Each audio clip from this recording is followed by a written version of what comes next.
श्रेयस अय्यर और ईशान किशन पर कार्रवाई, हार्दिक पांड्या ने ए ग्रेड में जगह पाई। बीसीसीआई का ये कैसा है इंसाफ, अलग अलग प्लेयर के लिए अलग अलग रूल।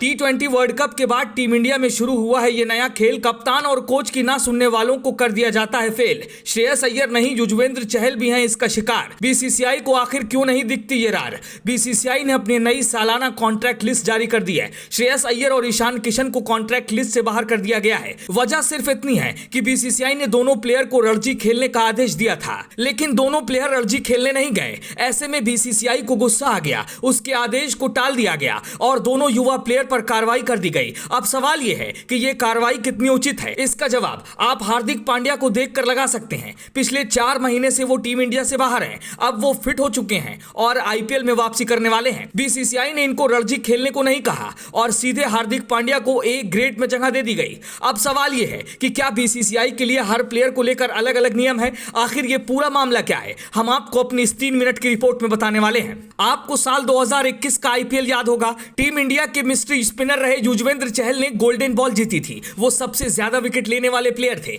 इस आईपीएल से कुछ दिन बाद ही टी20 वर्ल्ड कप हुआ। बड़ी मुश्किल से युजवेंद्र चहल को टीम इंडिया का हिस्सा बनाया गया, लेकिन वो पूरे वर्ल्ड कप पानी पिलाते रहे। एक भी मैच में उनको मौका नहीं दिया गया। बाद में कुछ मैचों में वो टीम इंडिया का हिस्सा रहे, लेकिन बाद में युजवेंद्र चहल को यह कहकर बाहर कर दिया गया कि टीम को 8वें नंबर पर ही बैटर चाहिए और आज तक युजवेंद्र चहल की वापसी नहीं हो सकी है। आगे भी मुश्किल ही दिख रही है, क्योंकि इस बार भी ईशान किशन और श्रेयस अय्यर के साथ युजवेंद्र चहल भी सेंट्रल कॉन्ट्रैक्ट का हिस्सा नहीं है। ईशान किशन के बारे में सारी बातें जगजाहिर हैं। ईशान किशन हमेशा से मैनेजमेंट की आंखों में किरकिरी कर रहे हैं। जब ईशान ने दोहरा शतक लगाया था तो उनको मौका देने के बजाय उनको टीम से बाहर का रास्ता दिखा दिया गया था। पहले शुभमन गिल फिर यशस्वी जायसवाल को टीम से बतौर ओपनर सेट किया गया। बाद में विकेट कीपर और बल्लेबाज में भी मैनेजमेंट ने केएल राहुल के रूप में अड़ंगा लगा दिया। हद तो तब हुई जब साउथ अफ्रीका दौरे में टी20 टीम में जगह नहीं मिली और टेस्ट में केएल राहुल को विकेट कीपिंग के लिए तैयार कर लिया गया। ऐसे में ईशान किशन की वापसी का फैसला लगभग सही था, लेकिन मैनेजमेंट ने तो जैसे ठान ही रखा था कि करियर खत्म करके ही दम लेंगे।